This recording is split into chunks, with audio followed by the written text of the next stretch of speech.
Yes, sir. Nope. Question behind me. Here you go, ma'am. Yes.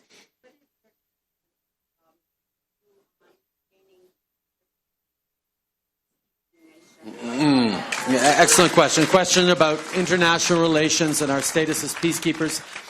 Canada has always shone on the world stage by being a strong voice for our values, for fixing problems rather than exacerbating them, for standing up and stepping up when the need arises.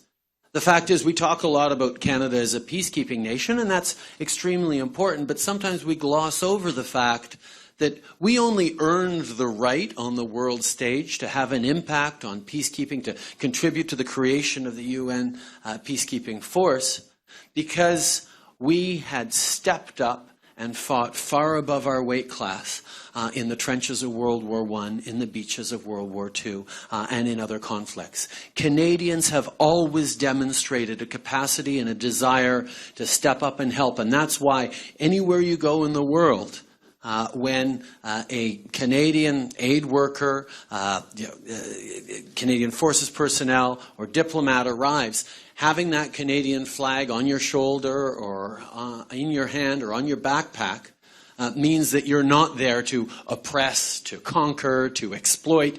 You're really there to help. And we need to continue to be that country. Now, we're in a very different world right now than we were when peacekeeping was standing in a line between two countries at war and preventing them from shooting at each other. We now have reality of terrorism and counterinsurgency, counterterrorism, issues around subnational groups having massive impacts in regions and around the world. And Canada will always need to step up both in defense, but also in development, in diplomacy, and in promoting democracy. And getting back to those values where Canada is actually helpful on the world stage, rather than shouting into a megaphone on the world stage and not being worried about whether anyone is actually listening to us or not, as we are right now, unfortunately. Thank you very much. Other